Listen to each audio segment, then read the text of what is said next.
اور 250 سال کے بعد ایک شخص جس کا تصور بھی اس وقت نہیں تھا، امام حسن قریب بھی پیدا نہیں ہوئے تھے، اس کے والد گرامی، تو وہ شخص مراد لیا جائے اور صحابہ کرام میں سے کسی ایک کو بھی خلافت نہ ملے، ایک بات۔ دوسری بات یہ کہ ہم اپنی جیب سے نہیں کہہ رہے نا، ہم نہج البلاغہ آپ کی معتبر ترین کتاب سے ثابت کر رہے ہیں کہ یہ مولا کائنات نے 2 مرتبہ نہج البلاغہ میں حضرت عمر فاروق پر خلافت یہ آیت استقلال فٹ کی ہے۔ اچھا، 144 خطبہ اور 132 خطبے میں سورہ نور آیت نمبر 55 کی آیت حضرت مولا کائنات نے عمر فاروق پر فٹ کی ہے۔ ہم اپنی طرف سے نہیں کہہ رہے، آپ کی معتبر ترین کتاب سے کہہ رہے ہیں۔ نہج البلاغہ کے مرتب ہونے کے بعد صدیوں تک اس پر کسی نے جرح نہیں کی۔ اچھا، اس کے علاوہ اجازت دیں ان پوائنٹوں کا میں جواب دوں بھائی، میں اجازت دیں، اس کے علاوہ دوسرا پوائنٹ آپ لے کے آ رہے ہیں۔ نہیں، یہی پوائنٹ ہے۔ ایک منٹ حضرت، آخری بات، ایک منٹ۔ اچھا، یہ جو تفسیر منہاج الصادقین ہے، آپ کی تفسیر منہاج الصادقین، ٹھیک ہے حضرت؟ بھائی مصادر سے آپ کوٹ کریں، مصادر، یہ مصادر نہیں ہے بھائی، منہاج اپنے دیکھیں نا، پھر آپ نے آپ نے کھوئی کو کیوں نوٹ کوٹ کیا کہ کھوئی کہہ رہا ہے کہ نہج البلاغہ ضعیف ہے؟ آپ نے پوچھا کہ کوئی مجتہد ہے جو نہج البلاغہ کو نہیں مانے، میں نے کہا کھوئی، آپ نے خود پوچھا ہے بھائی۔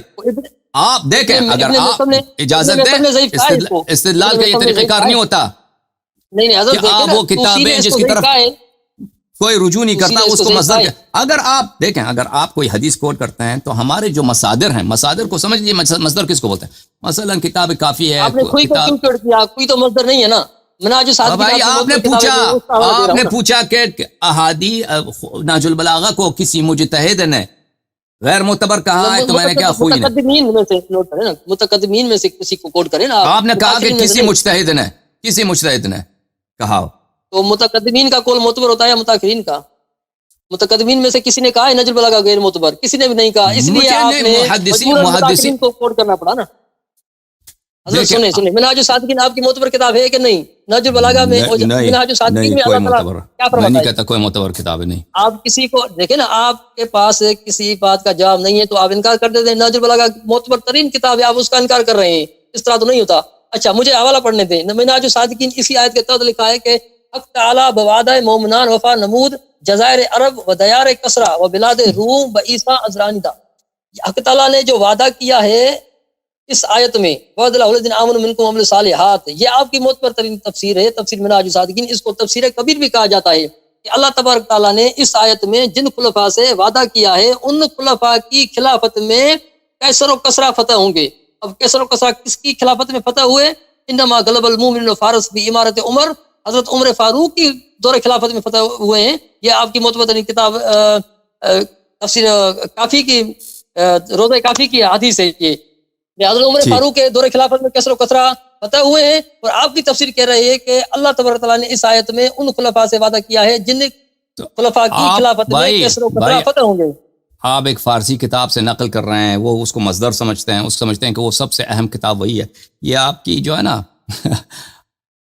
وہ آپ مجھے بات کرنے دیں بھائی، آپ نے کچھ پوائنٹس اٹھائے ہیں، میں اس کا جواب دینے دیں پلیز، ٹھیک ہے نا؟ ٹھیک ہے عزیزو، فرمائیں آپ۔ پہلی بات یہ ہے کہ انہوں نے کہا کہ شیعہ اور مخالفین کا اتفاق ہے، یہی انہوں نے کہا نا کہ اس آیت کا شان نزول صحابہ ہے۔ اچھا، تو یہ انہوں نے کیوں کہا؟ کہتے ہیں کہ کتاب مجموع البیان میں روایت ہے۔ مجموع البیان ہم نے آپ کو کھول کے دکھایا کہ مجموع البیان وہ ابی ابن کعب کی روایت نقل کرتا ہے، اور وہ کوئی شیعہ حدیث نقل نہیں کر رہا، اس کا کوئی سند بھی نہیں بتا رہا۔ پھر اس کو نقل کرنے کے بعد وہ کہتا ہے اس کے بعد کہتا ہے اہل بیت علیہ السلام کے نزدیک اس کی شان نزول کچھ اور ہے، اور وہ احادیث ہم نے آپ کو دکھایا، اور پھر اس کا اپنا عقیدہ وہی ہے کہ اہل بیت علیہ السلام کی احادیث جو ہیں اس کے متعلق اس کا شان نزول امام مہدی علیہ السلام، ائمہ طاہرین علیہ السلام، وہ ہم نے دکھا دیا۔ تو اس شخص نے اس محترم کالر کے جھوٹا ہونا اور کاذب ہونا اب سب کے لیے ثابت ہو گیا۔ اب ان کا یہ ادعا بچ گیا کہ یہ کہہ رہے تھے کہ جماعت عمریہ کا بھی یہ قول ہے کہ اس کا شان نزول صحابہ ہے، اور انہوں نے کیا کوٹ کیا؟ در منثور۔ ملاحظہ فرمائیے، در منثور میں یہ کتاب ہے الدر المنثور، جزء سادس، چاپ دار الفکر۔ میں آپ کے پوائنٹس نہیں بولا ہوں بھائی، آپ ناراض نہ ہو جائیے کہ صیغہ خطاب وغیرہ وہ سب کا جواب آ جائے۔ یہ در منثور ہے، در منثور ہے عزیزو۔ ملاحظہ فرمائیے یہاں پہ وعد اللہ الذین آمنوا منکم وعملوا الصالحات لیستخلفنہم فی الارض کما استخلف الذین من قبلہم۔ اخرج ابن ابی حاتم وردوی عن براء بن عازب قال فینا نزلت نحن فی خوف شدید. ابن مردویہ نے ابن ابی حاتم ابن مردویہ نے روایت کیا ہے برا سے، کوئی سند نہیں، کچھ بھی نہیں ہے، ٹھیک ہے نا، کہ یہ ہمارے متعلق نازل ہوا ہے. اور عبد ابن حمید اور ابن ابی حاتم نے ابو عالیہ سے روایت کیا ہے، کوئی سند نہیں ہے، یہ حدیث صحیح ہے، کیا ہے اس سند تو دکھاؤ، ٹھیک ہے نا، کہ وہ وہی جو میں نے کہاں سے روایت کیا ہے، وہ میں نے جو آپ کو کتاب ہے مجمع البیان سے روایت کی ہے کہ بھئی صحابہ مکے میں تھے، پھر مدینہ آیا، پھر وہی وہ ڈرتے تھے، سلاح ساتھ لیتے تھے، پر انہوں نے کہا کہ کب ہم امن میں رہیں گے، تو اس وقت جو ہے آیہ نازل ہوا ہے وعد اللہ الذین آمنوا منکم وعملوا الصالحات. تو اس کا بھی ان کے نزدیک یہ کہتے ہیں ہمارا اجماع ہے. تو اور میں نے جو احادیث نقل کی کتاب کافی سے وغیرہ وغیرہ، مجمع البیان، وہ کتاب ہے البرہان فی تفسیر القرآن، وہ مجمع البیان وہ کہاں سے نقل کر رہا ہے، کافی وغیرہ سے نقل کر رہا ہے وہ روایہ، وہ جو ہمارے نزدیک صحیح ہے. تم نے کہا کہ اس کو مجلسی نے ضعیف قرار دیا، میں نے آپ کو قول دکھا دیا کہ مجلسی کے نزدیک یہ سب احادیث صحیح ہیں الحمدللہ رب العالمین. اب ہم آپ سے مطالبہ کرتے ہیں کہ آپ دکھائیے، کہ آپ کہتے ہیں یہ آیت کا شان نزول صحابہ ہیں، آپ اپنی صحیح حدیث دکھائیے کہ اس کا شان نزول صحابہ ہے. ہم سے مانگتے ہو، ہم نے دکھا دیا صحیح حدیث، اب تم دکھاؤ، ٹھیک ہے نا، کہ تمہارے مذہب میں اس کا کوئی ہے. میں آپ کو دکھاتا ہوں اسی کتاب میں، کتاب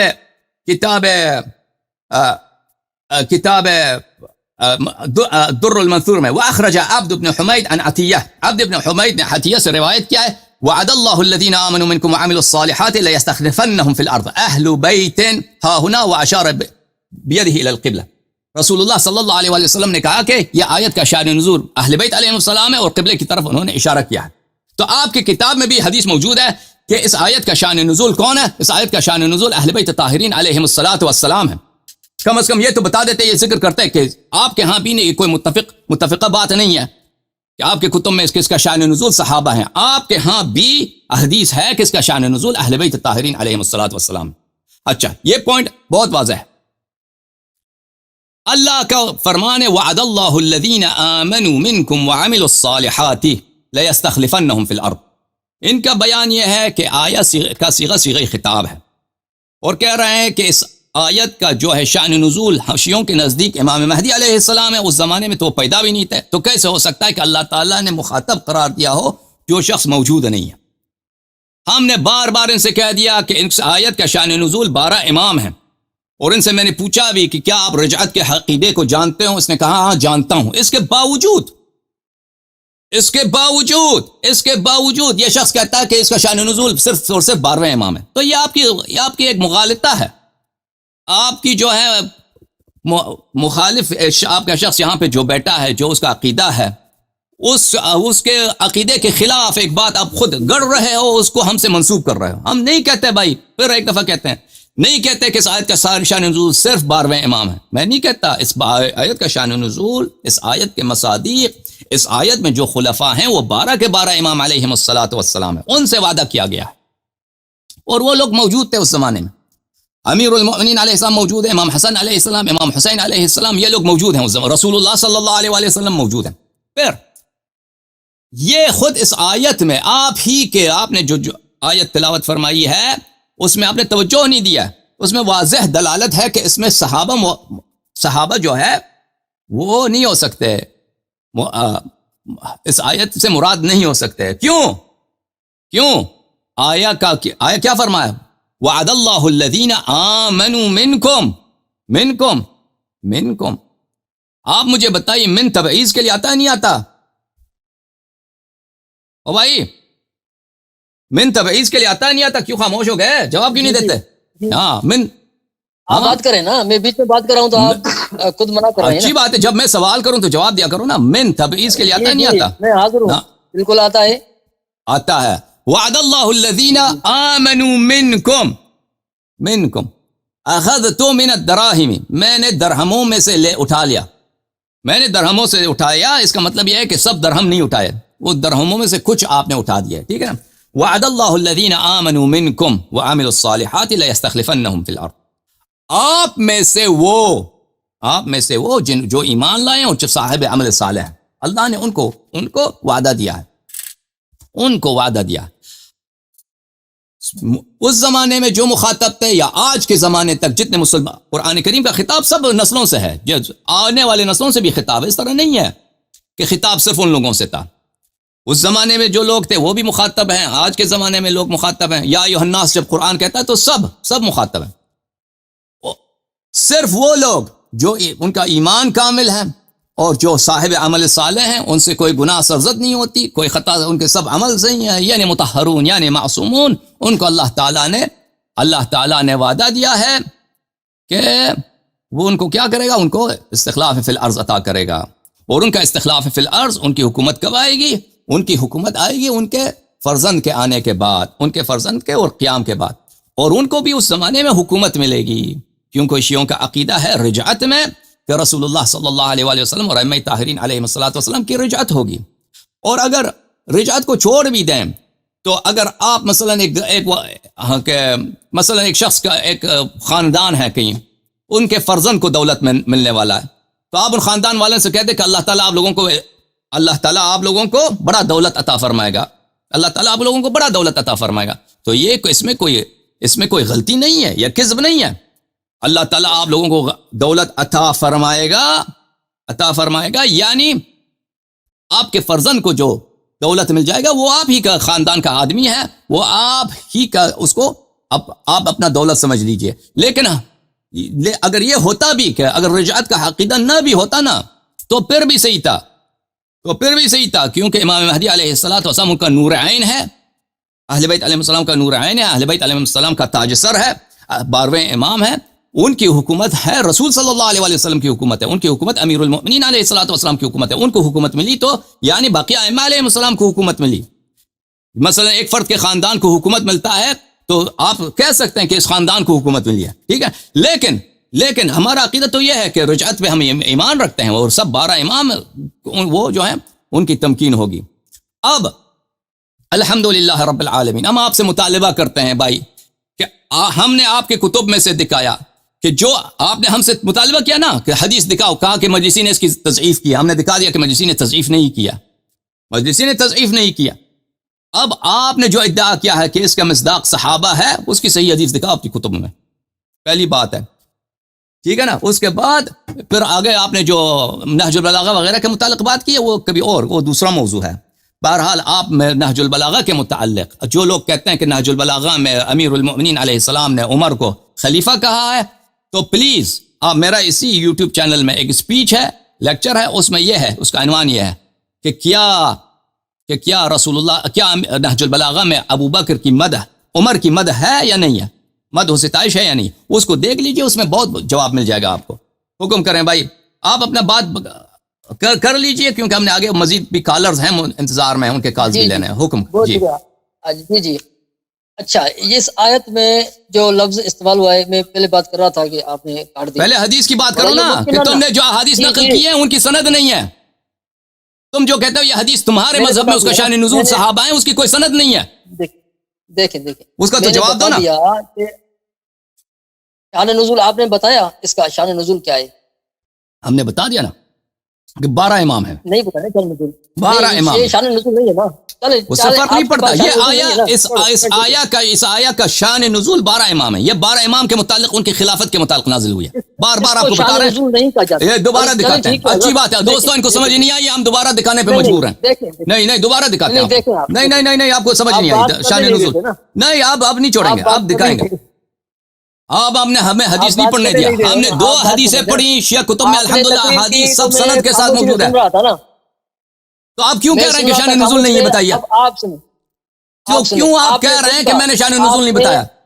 آپ نے خود اعتراف کیا کہ ہمارے پاس شان نزول پر صحیح سند سے ایک بھی روایت نہیں ہے، آپ کے الفاظ میں نے نہیں کہا بھائی، یہ جھوٹ ہے، یہ تہمت ہے۔ دوبارہ شروع کرتے ہیں، دوبارہ شان نزول دکھاتے ہیں۔ نہیں شان نزول دکھاتے ہیں، کس کے متعلق؟ شان نزول سے کیا مراد؟ آیت کس کے متعلق نازل ہوئی ہے؟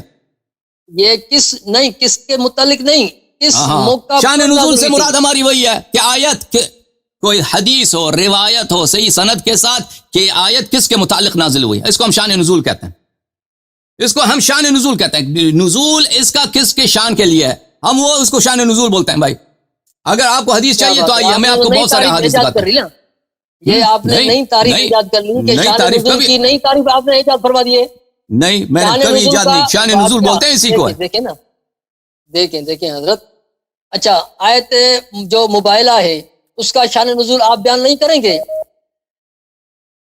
بیان کریں گے, کیوں نہیں کیوں کریں گے؟ یہ پیش آیا تو وہ واقعہ بیان کر دیں گے نا آپ. آیت استخلاف کس موقع پر نازل ہوئی تھی, واقعہ کیا پیش آیا تھا, وہ آپ نے ایک بھی روایت بیان نہیں کی. چلیں آپ صحیح سند کے ساتھ اپنی کتاب سے روایت کریں. آپ صحیح سند سے اپنی کتاب کے روایت کریں. دیکھیں اہل تشیع اور اہل سنت دونوں اس بات پر متفق ہیں کہ شان نزول یہی ہے جو میں نے پیش کیا. تفسیر نمونہ اور تفسیر مجمل بیان میں بھی یہی لکھا ہے. آپ نہیں مانیں گے تو ہم بس ٹھیک ہے بھائی, بس ٹھیک ہے. آپ سلام سلام سلام سلام سلام. آپ 3 منٹ بات کریں. دیکھیں بھائی 3 منٹ بات کریں, اس کے بعد خدا حافظی. اس کے باوجود اگر آپ کہتے ہو کہ تفسیر نمونہ میں یہی بات ہے تو بسم اللہ کریں. آپ 3 منٹ تک بات کریں, میں خاموش. میں ٹائمر لگا دیتا ہوں, اس کے بعد آپ سے خدا حافظی کریں گے. کیوں حضرت ناراض ہیں کیا ہم سے؟ نہیں, اس کے باوجود تم کہتے ہو کہ تفسیر نمونہ اور اس میں یہ لکھا ہے مجموع البیان میں. مجموع البیان تو میں نے دکھا دیا. نہیں تم بات کرو. ٹھیک ہے دیکھیں اللہ تبارک تعالیٰ نے فرمایا وَلَا يُبَدِّلَنَّهُم مِّن بَعْدِكُمْ وَلَا يُمَكِّنَنَّ لَهُمْ دِينَهُمُ الَّذِي ارْتَضَىٰ لَهُمْ. ٹھیک ہے, وَلَا يُمَكِّنَنَّ لَهُمْ دِينَهُمُ الَّذِي ارْتَضَىٰ لَهُمْ. یہی لفظ اللہ تبارک تعالیٰ نے سورہ حج آیت نمبر 41 میں فرمایا الَّذِينَ إِن مَّكَّنَّاهُمْ فِي الْأَرْضِ, وہ مہاجرین ہم جن کو تمکین دیں زمین میں, وہ مہاجرین, اس میں مہاجرین کو اللہ تبارک تعالیٰ نے مخصوص فرما دیا اور حسنین کریمین مہاجرین نہیں ہیں. ایک بات. دوسری بات, ابھی آپ نے فرمایا کہ اگر مخاطبین سے اللہ تبارک تعالیٰ خطاب کر رہا ہے تو آیت کے نازل ہونے کے وقت 3 ہمارے امام موجود تھے, یعنی مولا علی, امام حسن اور امام حسن.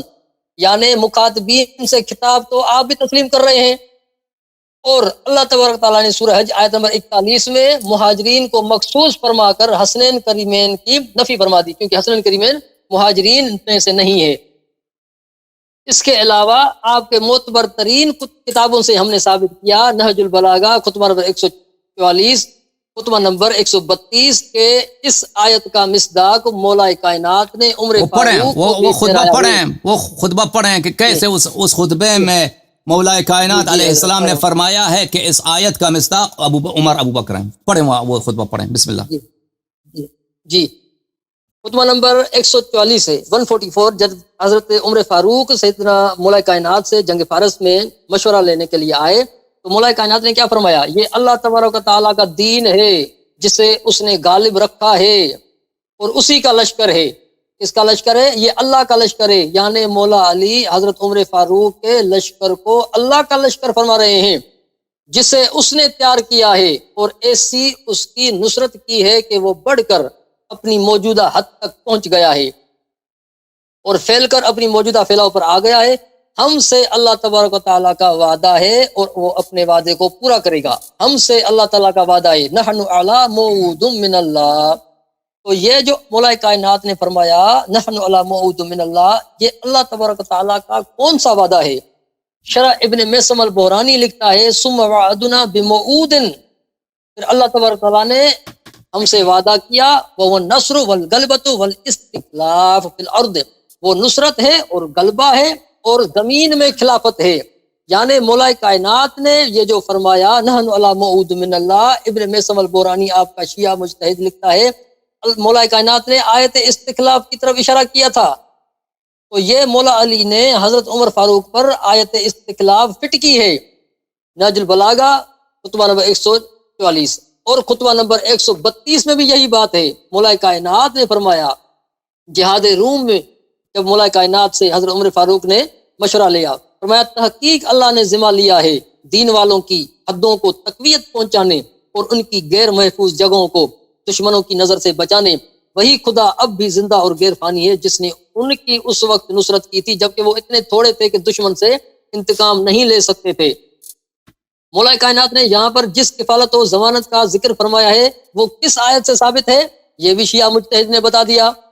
فرماتے ہیں خلاصۃ النصیحت انہ ضمن اقامت ھذا الدین واعزاز, یعنی مولا کائنات کے نصیحت کا جو خلاصہ ہے وہ یہی ہے کہ اللہ تبارک تعالیٰ نے جو دین کی تمکین کا وعدہ فرمایا ہے وہ مولا اللہ تبارک تعالیٰ کے اسی قول سے ثابت ہے. وعد اللہ الذین آمنوا منکم وعملوا الصالحات.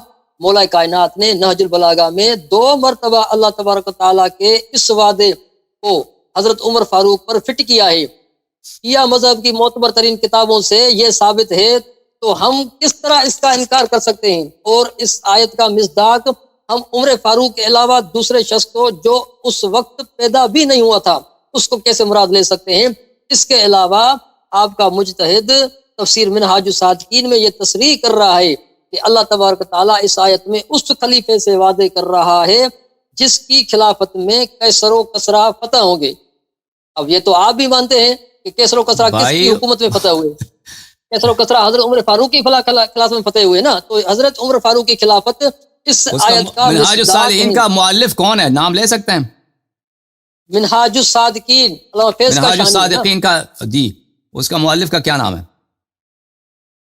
منہاج الصالحین نہیں، منہاج الصادقین. منہاج الصادقین کا مؤلف نام لے سکتے ہیں بھائی؟ جی بتایا نا. یہی نام کیا ان کا؟ نام تو بتاؤ نا بھائی. علامہ فیض کا شانی ہے نا. کس سن وفات کیا ہے؟ یہ نہیں معلوم مجھے.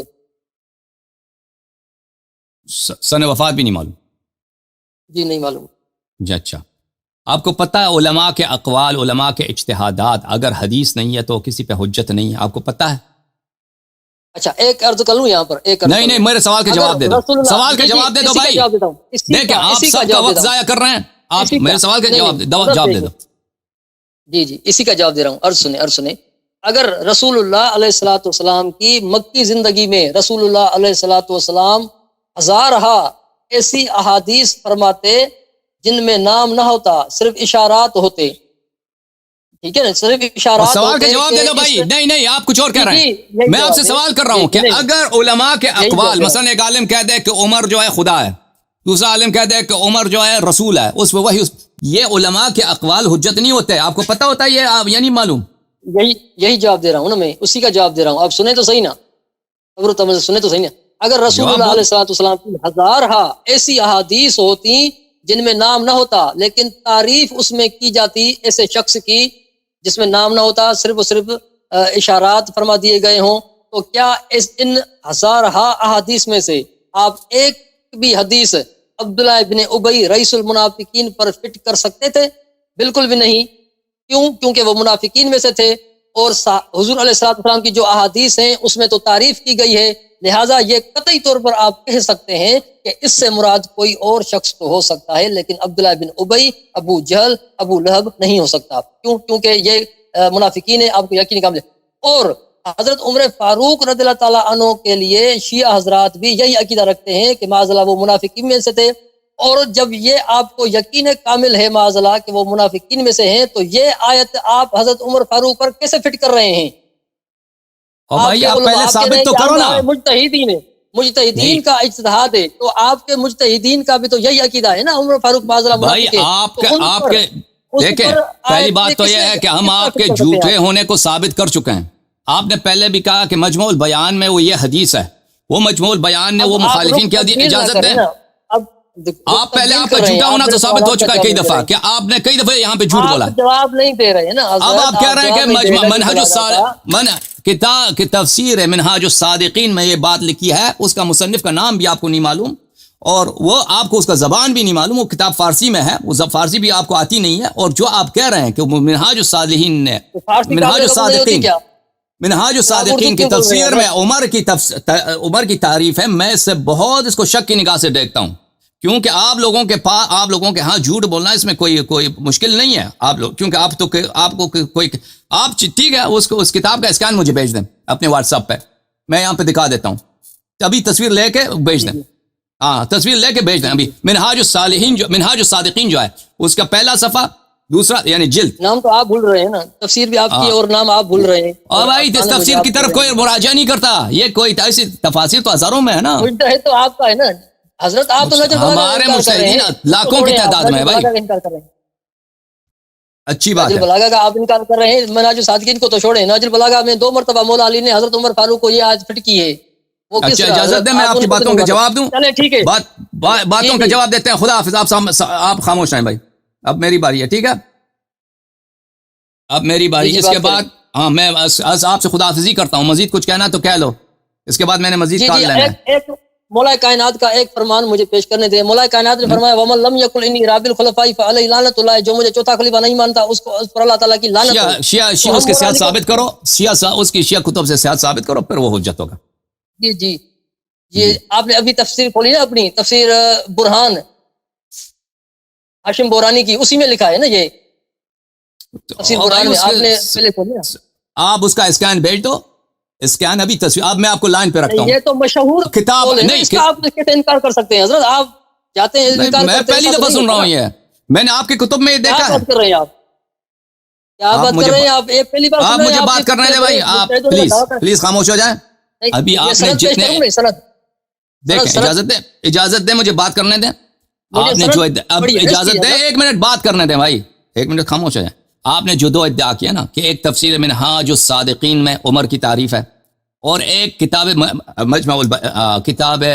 البرہان میں حدیث ہے کہ جو مجھے چوتھا خلیفہ نہ مانے اس پہ اللہ کی لعنت ہے، کہ یہ شیعہ حدیث ہے، ٹھیک ہے۔ ابھی میں آپ کو کاٹتا نہیں ہوں، آپ اپنے واٹس ایپ میں اس کی تصویر لے لیں، مجھے بھیج دیں، میں دیکھتا ہوں کہ وہ واقعا ہے یا آپ جھوٹ کہہ رہے ہیں، ٹھیک ہے نا؟ اس وقت تک میں آپ کو نہیں کاٹتا، ابھی 2-3 منٹ آپ کے پاس ہے، میں بات کر رہا ہوں، ٹھیک ہے؟ جب تک میں بات کر رہا ہوں آپ اس پہ آپ کام کریں، ٹھیک ہے نا؟ پھر اگر آپ نے نہیں بھیجا تو پھر اس کا مطلب آپ جھوٹے ہیں، صحیح ہے؟ تفسیر برہان کا بھیج دوں، میں ابھی بھیج رہا ہوں۔ برہان کا بھی بھیج دو، منہاج الصادقین کا بھی بھیج دو، دونوں کا بھیج دو، کہ اس میں پورا صفحہ بھیج دو بھائی، کاٹ کے نہیں بھیجنا۔ اگر اگلے صفحے میں جا رہا ہے تو اگلا صفحہ بھی اس میں بھیج دینا، ٹھیک ہے نا؟ مکمل بھیج رہا ہوں۔ مکمل بھیج دیں، بہت مہربانی۔ جی جی بہت مہربانی، بہت مہربانی۔ اچھا عزیزو، انہوں نے ریفرنس دیا ہے الذین ان مکناہم فی الارض، سورہ مبارکہ حج آیہ نمبر 41، اعوذ باللہ من الشیطان الرجیم، الذین ان مکناہم فی الارض اقاموا الصلاۃ وآتوا الزکاۃ وامروا بالمعروف ونہوا عن المنکر وللہ عاقبۃ الامور۔ کہا کہ یہ مہاجرین کے لیے ہے اور یہ عمر کے لیے ہے۔ بھائی ملاحظہ فرمائیے، دیکھیں یہ آیت سے مراد کون ہے، ٹھیک ہے نا؟ الذین ان مکناہم فی الارض، وہ لوگ کہ اگر ہم ان کو زمین میں طاقت دے دیں، اقام الصلاۃ، وہ نماز اقامہ کریں گے، زکوٰۃ دیں گے، اور امر بالمعروف و نہی عن المنکر کریں گے، وللہ عاقبۃ الامور۔ ہمارے نزدیک اس کا مصداق کون ہے؟ ملاحظہ فرمائیے، تو کتاب و تفسیر البرہان لسید ہاشم البحرانی رحمہ اللہ، یہاں پہ ملاحظہ فرمائیے، یہ جلد نمبر 3 صفحہ نمبر 891، الذین ان مکناہم فی الارض اقاموا الصلاۃ وآتوا الزکاۃ، ٹھیک ہے؟ روایت کرتے ہیں یہاں پر امام کاظم علیہ السلام سے، وہ اپنے والد سے، اور وہ اپنے آباء طاہرین علیہم السلام، امیر المؤمنین یا رسول اللہ صلی اللہ علیہ وآلہ وسلم سے، کہ یہ قوله تعالی الذین ان مکناہم فی الارض اقاموا الصلاۃ وآتوا الزکاۃ وامروا بالمعروف ونہوا عن المنکر نحن ہم، اس سے مراد اہل بیت علیہم السلام، اس سے مراد مہاجرین نہیں ہے، اس سے آپ جو کہہ رہے ہیں اس سے مراد مہاجرین ہے، کہاں؟ اس میں آیت میں تو نہیں لکھا اس سے مراد مہاجرین ہے، آپ خود تفسیر بالرائے کرو، ہم تفسیر بالنص کرتے ہیں۔ پہلی والی آیت پڑھیں، اجازت دیں بھائی، اجازت دیں بھائی، ترتیب قرآن کے قرآن میں بہت ہے کہ ایک پچھلا آیا کسی موضوع پر ہے، دوسرا آیا کسی اور سے ہے، آپ کو پتہ ہونا چاہیے۔ قرآن میں یہ بہت ہے کہ ایک آیا خطاب کافر سے ہے، آگے آیا خطاب مومنین سے ہے، پچھلے آیا کسی سے خطاب ہے، آیا کسی اور سے خطاب ہے۔ یہ سے مراد نہیں ہے اگر پچھلے آیا مہاجرین سے خطاب ہے تو اگلے آیا بھی مہاجرین سے خطاب ہے، اس کے لیے نص کی ضرورت ہوتی ہے۔ دو آیتیں ہیں، ایک آیا ایک دوسرے کے بعد ہے، ایک آیا مکی ہے، دوسرا مدنی ہے، یہ تو سب لوگ جانتے ہیں۔ ترتیب جمع جو ہے ترتیب نزول نہیں ہے، یہ آپ کو پتہ ہونا چاہیے۔ اچھا، اس کے بعد دوسرا آیا جو ہے، یہ روایت کرتے ہیں کہ ان امہ ان ابیہا، عبداللہ ابن الحسن اپنی والدہ سے، اور وہ اپنے والد امام حسن مجتبی علیہ السلام سے روایت کرتے ہیں، الذین ان مکناہم فی الارض قال هذه نزلت فینا اہل البیت علیہم السلام، یہ آیت اہل بیت طاہرین علیہم السلام کے متعلق نازل ہوئی ہے۔ اچھا، اس کے بعد بھلے عیسیٰ بن داؤد روایت کرتے ہیں موسیٰ بن جعفر علیہ السلام سے کہ ایک دن میں اپنے والد کے ساتھ امام صادق علیہ السلام کے ساتھ مسجد میں تھا، ایک شخص آیا ان کے سامنے کھڑا ہو گیا اور کہا کہ یبن رسول اللہ اعیت علی آیۃ فی کتاب اللہ عز وجل، ایک آیا ہے قرآن کریم میں جو میرے نزدیک بہت مجھے اس نے سرگردان کیا ہے. سألت جابر ابن یزید فارشدنی الیک، میں نے جابر ابن یزید جوفی سے پوچھا تو اس نے کہا کہ آپ سے پوچھوں.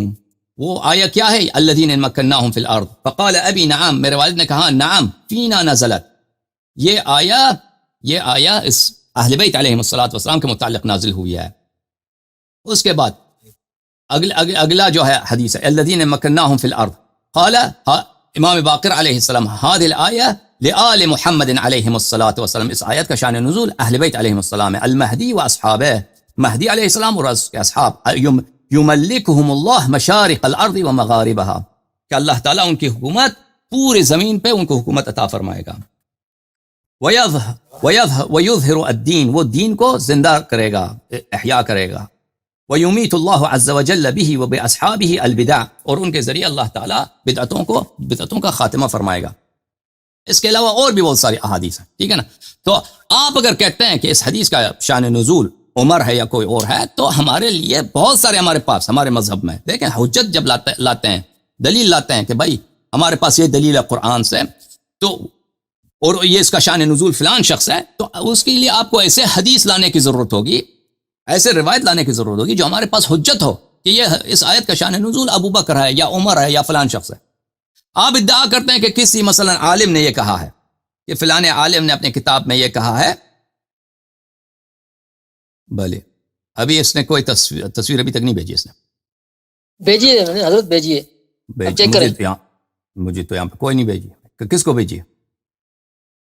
وہی ہے نا، اس میں کوئی نہیں آیا ابھی، تو کچھ بھی نہیں آیا بھائی. میں ری اسٹارٹ رپلائی بھی کیا ہے، نہیں اس نے رپلائی بھی کیا ہے کہ میں اللہ یاد کرتا ہوں. آپ نے مجھے بھیجنا ہے نا، کسی اور کو بھیج دیا آپ نے؟ نہیں، جس نے کال کنیکٹ کی ہے نا میں نے اس کو بھیجا ہے. مجھے بھیج دو نا بھائی، مجھے بھیج دو، کسی اور کو کیوں بھیجا ہے بھائی؟ مجھے بھیج دو. اچھا، تو آپ کے پاس ایسی کوئی دلیل نہیں ہے کہ اس آیت کا شان نزول عمر ہے. پھر آپ نے کہا کہ بھئی اس کے بعد میں آپ سے گفتگو ختم کرتا ہوں. بھائی میں آپ سے بہت لمبی گفتگو ہو گئی اور دوسرے لوگ بھی منتظر ہیں. اجازت بھائی، خاموش ہاں وہ بھیج دو نا بھائی، میں دیکھ لوں، وہ بھیج دو. میں نے آپ سے مطالبہ کیا کہاں بھیج دیا؟ اچھا یہ آپ نے نہیں، آپ کی جانب سے میں نے کیا کہا آپ سے؟ یہ کیا بھیجا آپ نے؟ کوئی تاریخ مدینہ دمشق ہی بھیجا؟ نہیں بھیجا، یہ تفسیر برہان اور تفسیر منہاج الصادقین میں نے بھیجا ہے. یہ کیا، یہ آپ نے ایک مجھے آپ کی جانب سے مجھے آپ اچھا ابھی آیا ہے تفسیر برہان میں. ہاں تو حدیث کیوں پورا نہیں پڑھتے بھائی؟ حدیث تو لعنت اللہ علی الکذابین. حدیث یہ ہے بھائی، امیر المؤمنین علیہ السلام نے فرمایا من لم یقل انی رابع الخلفاء الاربعہ فعلیہ لعنت اللہ، جو نہ کہے کہ میں چوتھا خلیفہ ہوں اللہ کا، تو اس پہ اللہ کی لعنت ہے. تو میں نے راوی اسی حدیث کی راوی کہتا ہے میں نے امام جعفر صادق علیہ السلام کے عرض کیا ہے کہ یہ اس کا مطلب کیا ہے. تو امام صادق علیہ السلام نے فرمایا کہ اللہ نے قرآن میں فرمایا انی جاعل فی الارض خلیفہ، تو اللہ پہلا خلیفہ. اس کے بعد حضرت ابراہیم علیہ السلام سے کہا کہ بھلے داؤد سے کہا داؤد انا جعلناک خلیفۃ فی الارض، اور کہا کہ ہارون علیہ السلام سے کہا اخلفنی فی الارض. یہ 3 خلیفے ہو گئے. تو اس کے بعد چوتھا خلیفہ امیر المؤمنین علیہ الصلوۃ والسلام. وہ تو پورا پڑھو نا، وہ پورا کیوں نہیں پڑھتے پھر؟ نہیں یہ تو آپ نے ڈالا ہوا ہے نا یہ تو حدیث میں یہی اسی حدیث کا جز ہے جو آپ نے بھیجا ہے. آپ نے جو بھیجا ہے اسی حدیث کا جز ہے. چلیں دکھاتے ہیں. ایک منٹ مجھے بات کرنے دو، ابھی مجھے بات کرنے دو، مجھے بات کر. اتنا جھوٹا آدمی اللہ جانتا ہے. رسول اللہ علیہ الصلوۃ والسلام اللہ کے خلیفہ نہیں ہے. بات سنو، یہ کتاب ہے علی ابن ابی طالب نہج البلاغہ. اچھی بات، آپ سے خداحافظی کرتے ہیں بھائی، آپ کو بہت ٹائم دیا، ٹھیک ہے نا. رسول اللہ علیہ السلام اللہ کے خلیفہ ہیں نہیں ہے حضرت؟ قرآن میں ان کو خلیفہ کہا گیا، قرآن میں ان کے لیے ٹائٹل خلیفہ ہے. دیکھیں ہاں ہے والذی جعلکم خلائف فی الارض، سورہ فاطر آیت 39. رسول اللہ صلی اللہ علیہ وسلم جیسے خدا حافظ بھائی صاحب، جیسے کہ حضرت آدم علیہ السلام کو خلیفہ کہا ہے، جیسے داؤد علیہ السلام کو خلیفہ کہا ہے، کیا ان کو آپ خلیفہ بولتے ہو؟ رسول اللہ صلی اللہ علیہ وسلم کو خلیفہ اس طرح کوئی ٹائٹل ہے قرآن میں؟ نہیں ہے، ٹھیک ہے نا. بھلے اچھا، جو عزیزو یہ کہہ رہے تھے کہ نہج البلاغہ میں عمر کی تعریف ہے، ٹھیک ہے. نہج البلاغہ میں ملاحظہ فرمائیے، کتاب نہج البلاغہ جس خطبے کی طرف وہ اشارہ کر رہے تھے، وقد شاورہ عمر فی الخروج الی غزو الروم، کہ عمر غزو روم کے لڑنے کے لیے ان سے مشورہ کیا تھا. بلی ان سے کہا تھا فتلقہم فتنکب، کہ اگر تم ان سے ملاقات ہو گئی تو تم بھاگ جاؤ گے. اس کے متعلق میری کافی گفتگو ہے، آپ سن لیجئے. یہ کتاب الفتوح ہے ابن عاصم کوفی کی، جزء اول، چھاپ دار الاضواء. یہاں پہ ملاحظہ فرمائیے فتح نہاون و حربہا و اجتماع الفرس بہا، کہ نہاون ایرانیوں کے ساتھ جو جنگ ہوا تھا اس کے متعلق وہاں پہ نہاون میں جو جنگ ہوا تھا وہاں سے عمر کو خط آیا تھا، کہ عمر کو یہ خط آیا کہ یہ اگلے صفحے میں جاتے ہیں. خط آیا عمر کو، اما بعد ان اہل الرئی وسمنان وساوى وحمدان ونهوهاون واصفهان وقم وقاشان وراون واسفندهان وفارس وكرمان وضواحي آذربائجان قد اجتمعوا بارض نهاون في 50 و100 الف من فارس. تو اس نے بارڈر سے رپورٹ آیا، فرنٹیئر سے، کہ بھئی جو ہیں بہت بڑی فوج جمع ہو گئی ہے ایرانیوں کی، وہ مسلمانوں پہ حملہ کرنا چاہتے ہیں اور مدینہ تک آنا چاہتے ہیں. فلما ورد الكتاب على عمر بن الخطاب وقرأ وفهم ما فيه وقعت عليه الرعدة والنفضة حتى سمع المسلمون أتيت أضراسه. جب وہ خط آیا ہے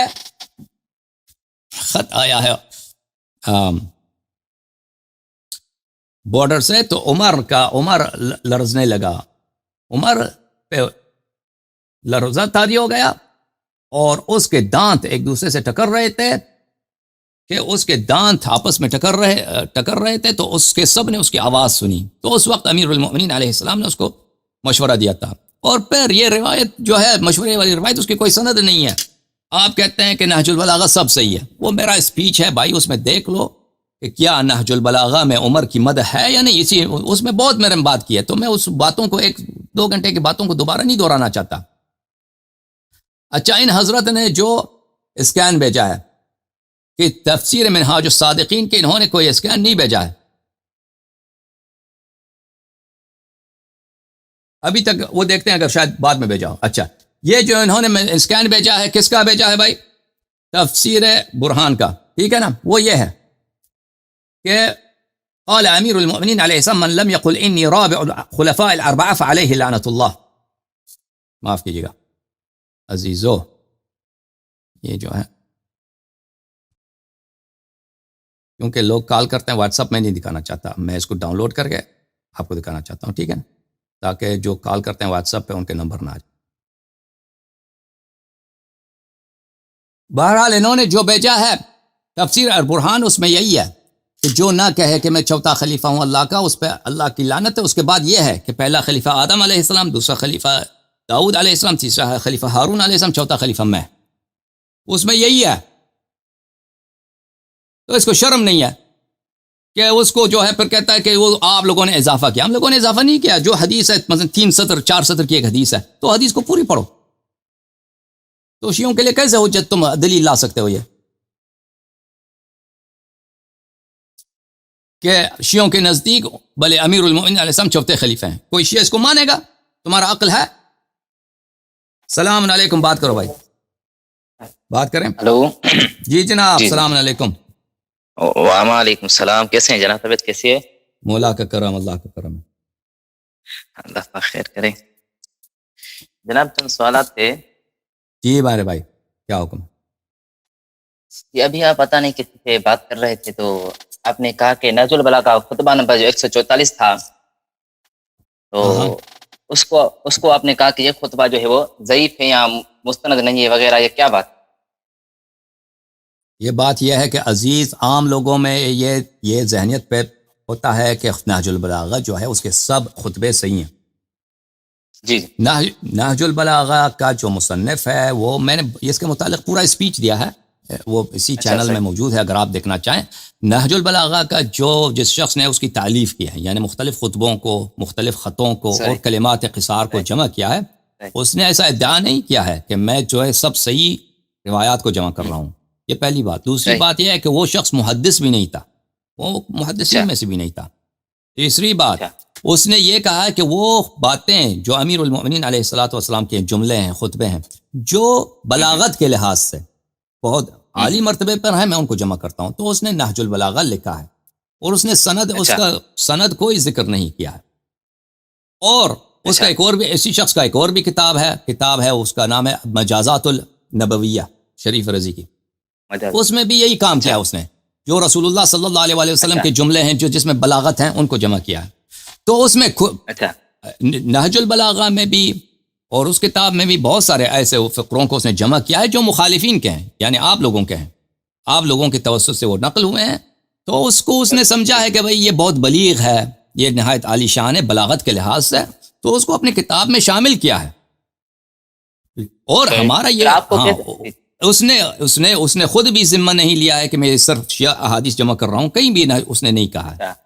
ہاں, اور نہ اس نے ادعا کیا ہے کہ اجازت دیں, اور نہ اس نے کبھی کہا کہ میں صحیح احادیث لا رہا ہوں. تو اس نہج البلاغہ کے خطبے جو ہیں ان میں سے بہت سارے دوسرے کتب میں صحیح اسانید کے ساتھ موجود ہیں, تو ان سے پتہ چل جاتا ہے کہ یہ صحیح ہے. لیکن اس میں ایسے خطبے ہیں ہاں جو وہ شیعہ کتب سے نہیں ہیں, وہ مخالفین کے کتب میں سے ہیں. مثلا یہی کہ ابو سفیان نے امیر المؤمنین علیہ السلام کو بیعت کی پیشکش کی ہے, یہ کوئی شیعہ حدیث نہیں ہے, یہ جو ہے تاریخ طبری کی حدیث ہے.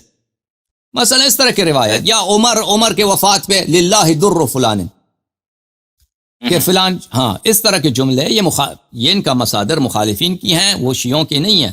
تو اس نے اپنے کتاب میں اس لیے جمع کیا ہے کہ یہ اس میں مثلا بلاغت کے جنبے ہیں اس لحاظ سے. جی جناب, اب بات کریں. پھر ہمیں پتہ کیسے چلے کہ یہ جو خطبہ ہے مخالفین کی جانب سے ہے, مخالفین کی کتاب میں لکھا ہوا ہے, یا یہ ہمارا خطبہ ہے؟ پھر پتہ کیسے چلے ہم کو؟ جیسے مثلا آپ نے 144 نمبر خطبے کو کہا کہ یہ کب قابل قبول نہیں ہے, تو ہمیں کیسے پتہ چلے قابل قبول نہیں ہے؟ کس کتاب میں یہ خطبے لکھے ہوئے ہیں کہ فلاں خطبہ قابل قبول نہیں وغیرہ, یہ اگر بتا دیں تو مہربانی. تو یہ جو نہج البلاغہ کے متعلق کتابیں, تحقیقی کتابیں ہیں, جس میں اس میں اسانید نہج البلاغہ کے نام سے, کہ وہ نہج البلاغہ میں جو خطبے وغیرہ ہیں اس کے اسانید انہوں نے جمع کیے ہیں علماء نے. اس میں اگر آپ مراجعہ کریں تو وہاں پہ آپ کو نظر آئے گا. بہت سارے خطبے ہیں کہ ان کے اسانید ہیں, بہت سارے ہیں کہ ان کے اسانید مخالفین کے کتب میں ہیں, اور بعض کے ہیں ان کے اسانید کہیں بھی نہیں ملتے, کیونکہ اس زمانے میں اس کا اسانید طے, اور شریف رضی کے زمانے میں, اور پھر بعد میں وہ ضائع ہو گئے ہیں, ہمیں ابھی تک نہیں پہنچے, ہم تک نہیں پہنچے. جی جناب. پھر آپ نے جو 144 خطبے کی تردید کی وہ کس بنیاد پر کی, ذرا وہ حوالہ پیش کیجیے گا. آپ 144 کو پڑھیے, مجھے نمبر نہیں معلوم کہ کون سا خطبہ کس نمبر پر ہے, آپ ذرا پڑھیے. نہیں جناب, وہ میرے نہیں, اصل میں پیش تو کسی اور نے کیا تھا نا, پتہ نہیں, پہلے بھائی مجھے نہیں معلوم وہ کون سا خطبہ ہے. 144 آپ کہہ رہے ہیں, مجھے کیا معلوم 144 میں کیا لکھا. خطبے تو بہت سارے ہیں, مجھے نمبر یاد نہیں ہے. اچھا دیکھیں, کوئی بھی دیکھیں, میرے لیے ضروری نہیں ہے کہ میں ثابت کروں کہ وہ خطبہ ضعیف ہے. میرے لیے نہیں جناب, نہیں ضروری کیسے نہیں, آپ نے اجازت دیں, جملہ پورا ہونے دیں. یہ جو شخص میرے سے استدلال کر رہا ہے اس کی ذمہ داری ہے کہ وہ صحت ثابت کرے, ٹھیک ہے نا. اچھا, یہ کسی, ہاں میں ابھی میں آپ سے استدلال کر رہا ہوں, یہ میری ذمہ داری ہے کہ میں جو حدیث لاؤں صحیح حدیث لاؤں, اور اس کے اگر آپ ڈیمانڈ کریں تو اس کی صحت ثابت کروں, ٹھیک ہے نا. یہ آپ کی ذمہ داری نہیں ہے کہ بھئی حدیث میں لا دوں صحت ثابت نہ کروں, اور آپ کی ذمہ داری ہے کہ اس کو ضعیف ثابت کریں. نہیں کسی بھی استدلال میں کسی, اجازت دیں بھائی صاحب بات کرنے کی, کوئی بھی شخص دلیل لاتا ہے, یہ دلیل لانے والے کی ذمہ داری ہے کہ وہ صحیح دلیل لا دے اور اس کی صحت مخاطب کے لیے ثابت کرے, ٹھیک ہے نا. وہ مخاطب کے لیے ضروری نہیں ہے کہ وہ صحت کے لیے دلیل نہ لائے اور کہہ دے یہ خطبہ موجود ہے, پھر وہ اس کی ذمہ داری ہو کہ وہ اس کی ضعف ثابت کرے, ٹھیک ہے نا. یہ میری ذمہ داری نہیں ہے کہ جو شخص میرے یہاں پہ آ کر شیعوں پر اعتراض کرتا ہے, یہ اس کی ذمہ داری ہے کہ جو بھی روایت, جو بھی حدیث اس کے بنا پر وہ اعتراض کر رہا ہے شیعوں پر, اس کی وہ صحت ثابت کرے. سمجھ میں آ رہی نا بات آپ کو؟ جی بالکل. اچھا, اگر ایسی بات ہے تو بات سنیے کہ انکار جو خطبہ جو پیش کیا تھا وہ مجھ سے پہلے جو بھائی آئے تھے, بھائی صاحب آئے تھے, انہوں نے پیش کرا, ٹھیک. تو آپ ان سے صحت دلیل کا مطالبہ کرتے, آپ نے کہا کہ یہ جو خطبہ ہے یہ صحیح نہیں ہے, تو چلو آپ نے بات کی تو میں آپ سے میں نے کہہ دیا کہ میں نے کئی دفعہ کہہ دیا کہ صحت ثابت کرو, پہلے ثابت کرو کہ صحیح. میں نے کہہ نہیں، دیا. جب آپ نے کہا کہ جب آپ نے کہا کہ یہ خطبہ صحیح نہیں ہے تو اب یہ آپ کا قول ہے، تو اب یہ آپ ثابت کریں نا. ان سے تو ہم کو پتہ ہی نہیں ہمیں کہ وہ کون یہ اس کے کہاں بعد پر ہے پتہ بھائی، نہیں کیا یہ دوسرے مرحلے پر ہے جی. نا. پہلے وہ جو شخص استدلال کرتا ہے وہ صحت ثابت کرتا ہے. صحت اگر اس نے ثابت کی تو اب میری ذمہ داری ہے کہ یا میں قبول کروں یا اس کو رد کروں، ضعف کی دلیل لے کے آؤں نا، تضعیف کروں. جب اس نے صحت ثابت ہی نہیں کیا، فلان کتاب میں لکھا ہے، کتابیں بہت ہیں بھائی، دنیا میں کتابیں بہت ہیں، دنیا میں احادیث بہت ہیں، دنیا میں جتنی احادیث ہیں سب صحیح نہیں ہیں، ٹھیک ہے نا. آپ اگر کسی کتاب کا حوالہ دیتے ہیں کہ اس کتاب میں یہ حدیث ہے تو آپ کو ثابت کرنا ہوگا کہ یا تو وہ پورا کطاب صحیح ہے، یا اگر پورا کتاب صحیح نہیں ہے تو یہ حدیث اس میں صحیح ہے. ہاں، اس نے یہ ثابت ہی نہیں کیا. اجازت جناب، یہ طویل ہو جائے گفتگو. اصل مسئلہ یہ ہے کہ بات اس نے کی تھی نا جناب، بات تو میں نے تو نہیں کی نا. بات کی ہے اس نے کہ بھائی یہ حدیث میں اس نے ایک محج البلاغہ سے خطبہ پیش کیا، آپ نے کیا اس خطبے کا انکار.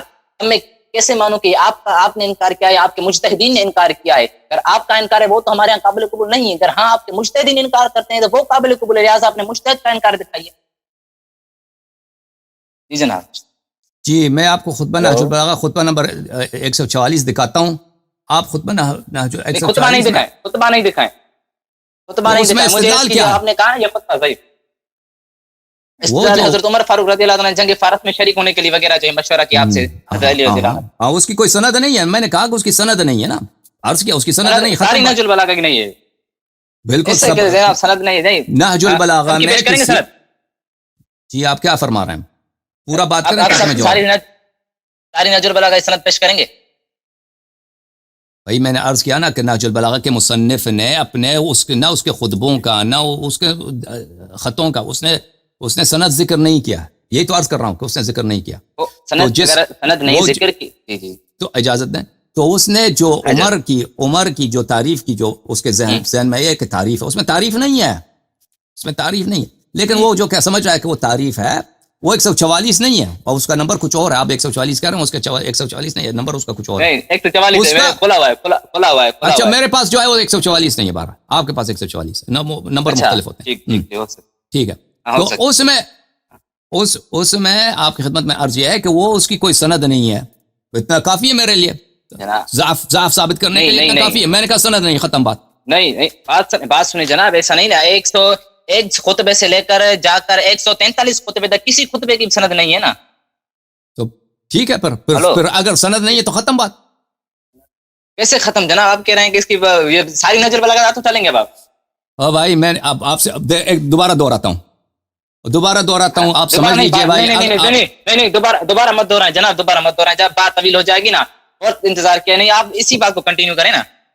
تو اجازت دیں بات کرنے کی، جو میرے ذہن میں ہے وہ میں آپ کو جواب دوں بھائی. میں اجازت دیں. میں ایک دفعہ پھر کہتا ہوں بھائی، آپ لوگ سمجھ لیجئے. نہج البلاغہ کے مصنف نے خطبوں کو جمع کیا ہے، اس نے ذمہ نہیں لیا ہے کہ میں سب صحیح لاؤں گا، ٹھیک ہے نا، صرف صحیح احادیث جمع کروں گا. اور سند بھی ذکر نہیں کیا کسی خطبے کا.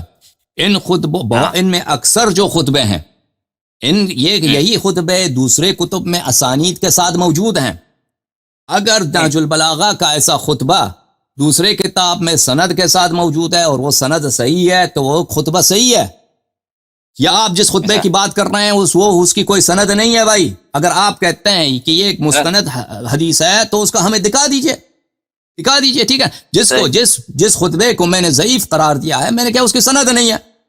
اگر آپ کو، میں نہیں کہتا کہ پورے نہج البلاغہ میں جتنے خطبے ہیں سب کے سب ضعیف ہیں، اس کی کوئی سند نہیں، میں نہیں کہتا. نہج البلاغہ میں اس کے اسانید نہیں ہیں، لیکن دوسرے کتب میں اس کا اسانید ہیں. لیکن اس کا مطلب یہ نہیں ہے کہ نہج البلاغہ کے سب خطبوں کے اسانید دوسرے کتب میں موجود ہیں. یہ خطبہ جس کو آپ نے اجازت دیں، جس کو آپ نے دلیل اپنا قرار دیا ہے، اس کی سند ہمیں دکھا دیجئے کسی بھی کتاب سے، بسم اللہ، وہ حجت ہو جائے گا ہم پر. جی جناب، ختم بات آسان ہے. جی ہاں. اصل میں مسئلہ یہ ہے کہ آپ کہہ رہے ہیں کہ نہج البلاغہ ایسا بھی خطبوں کی سند نہیں ہے. بالکل ٹھیک بات ہے. تو اب کیا آپ اس بات پہ ایگری ہیں کہ جن خطبوں کی سند نہیں ہے وہ خطبے ضعیف ہیں؟ عرض یہ ہے کہ اگر کوئی خطبہ اس کی سند کسی بھی کتاب میں نہیں ہے، جو بالحال وہ سند کے لحاظ سے وہ ضعیف ہے. لیکن اگر وہ خطبہ آپ کو پتہ ہے اس کے مضامین ایسے ہیں کہ اس کے شواہد شیعہ کتب میں موجود ہیں صحیح سند کے ساتھ، تو پھر وہ صحیح بالغیر ہو جائے گا. اچھا، صحیح غیر ہی. ٹھیک. اصل میں بات سنیے، مسئلہ یہ ہے کہ اگر آپ کہہ رہے ہیں کہ جن خطبوں کی سند ہے وہ تو ٹھیک ہے، جن خطبوں کی سند نہیں ہے وغیرہ وہ ضعیف ہو جائیں گے، یا وغیرہ اگر کوئی قول ملتا ہے تو صحیح لغیر ہی ہو جائیں گے. تو ایسا کریے، آپ ایسا ویڈیو کیوں نہیں بناتے ساری نہج البلاغہ پر کہ آپ ایک ایک خطبے کو ثابت کریں کہ یہ خطبہ صحیح ہے، یہ خطبہ صحیح جب نہیں ہے. لوگوں نے تاکہ کتاب کو بھی لکھے ہیں آسانی تو ہو میں جائے نا. ویڈیو بنانے کی کیا ضرورت ہے؟